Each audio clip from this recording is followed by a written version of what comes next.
ఎవరు నడిపింది ఎవరు? మీకు లైసెన్స్ ఉందా? లైసెన్స్ లేదు. ఎంత ఏజ్ ఎంత మీది? లైసెన్స్కి అప్లై చేయడానికి ఏజ్ ఎంత? మరి ఎందుకు అప్లై చేయలేదు మీరు? ఆధార్ కార్డులో తక్కువ ఉంది. దాని ప్రకారమే చెప్పాలి. మీరు 20 అయినా 25 అయినా ఆధార్ కార్డుదే. ఆధార్ కార్డులో ఎంత ఉందో అయితే 18 నిండలే. 18 వచ్చినాయి. ఆధార్ కార్డు తీయి ఒకసారి.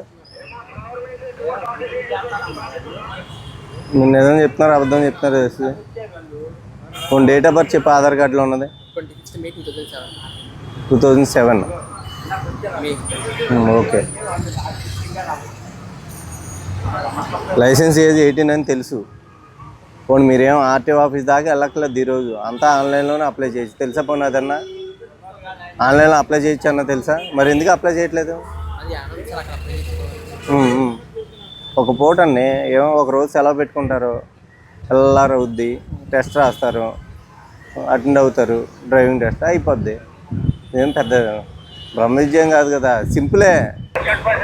పోనీ లైసెన్స్కి మినిమం ఏజ్ ఎంత? 16 ఇయర్స్ కూడా లైసెన్స్ ఇస్తారు. ఎల్ఎల్ఆర్ కాదు, బిలో 50 cc ఉన్న బైక్కి 16 ఇయర్స్కి ఇస్తారు. పోనీ ఆ లైసెన్స్ అన్నా తీసుకుంటే పోనీ కనీసం చిన్న బైక్లన్నా నడపడానికి అవుద్ది. మీరు అది తీసుకోరు. లైసెన్స్ లేకపోతే ఫైన్ తెలుసా పోనీ మీకు ఎంత? అన్నీ తల ఊపుతున్నారు అంతే మీరు. చూడండి, మరి మీరు లైసెన్స్ లేదు, ముగ్గురు ఎక్కుతున్నారు. ఎక్కడి నుంచి వస్తున్నారు మీరు? ఏ కాలేజ్? అక్కడి నుంచే వితౌట్ హెల్మెట్. భయం లేదు ఫస్ట్. ఇప్పుడే నిన్న వారి దగ్గర యాక్సిడెంట్ అయింది, అలాగే చనిపోయారు. ఫ్రంట్ ఉన్నవాడు బాగానే ఉన్నాడు, మిడిల్ అతను చనిపోయాడు. ముగ్గురు ఎక్కి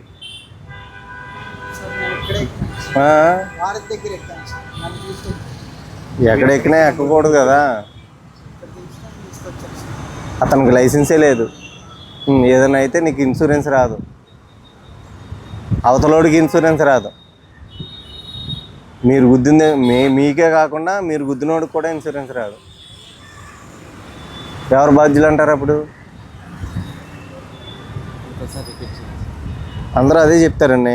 నేను ఎంతమందిని పట్టుకున్నా ఇంకోసారి రిపీట్ చేయండి అనే చెప్తారు. కానీ అసలు ఫస్ట్ టైమే చేయకుండా ఉంటే అయిపోద్ది కదా. మీరు ఏదైతే మీకు తెలుసు, మీకు తెలియదా త్రిబుల్ ఎక్కకూడదని? అలా కాదండి, మీకు త్రిబుల్ ఎక్కకూడదని మీకు తెలీదా? లైసెన్స్ లేకుండా నడపకూడదని తెలుసా? అన్నీ తెలుసు. మీరు అక్కడితో ఆగిపోవాలి కదా.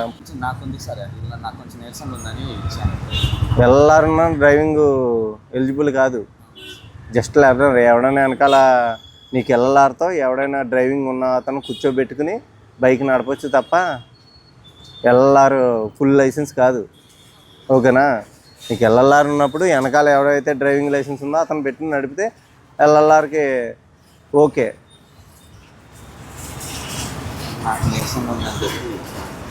కరెక్ట్ అండి. ఇప్పుడు నీరసంగా ఉంది, నీకు ఎల్ఎల్ఆర్ ఉందా, అతను కూర్చోబెట్టుకుని మీ ఇద్దరు వచ్చినా పెద్ద ప్రాబ్లం లేదు.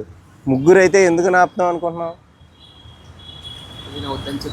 ఏదైనా వద్దని కాదు, హ్యాండిల్ని ఫ్రీగా రొటేషన్ చేయలేవు, తిప్పగలదు అటు ఇటు హ్యాండిల్ని ముగ్గురు మీద. అంతే కాన్సెప్ట్, అంతే తప్ప మేము సన్నంగా ఉన్నాం, మేము లాగా ఉన్నాం అని చెప్పలేం కదా. ఎందుకు లిమిట్ పెట్టారంటే ఇద్దరుంటే ఫ్రీగా వెళ్తారు, ముగ్గురు అతను లావుగా ఉన్నా సన్నంగా ఉన్నా ముగ్గురే. ఫైన్ ఇంపోజ్ చేస్తాను లైసెన్స్ లేనందుకుని. మీది ఏ ఊరు అసలు? విజయవాడ. ఆటోకి వెళ్తే అయిపోయేది కదా.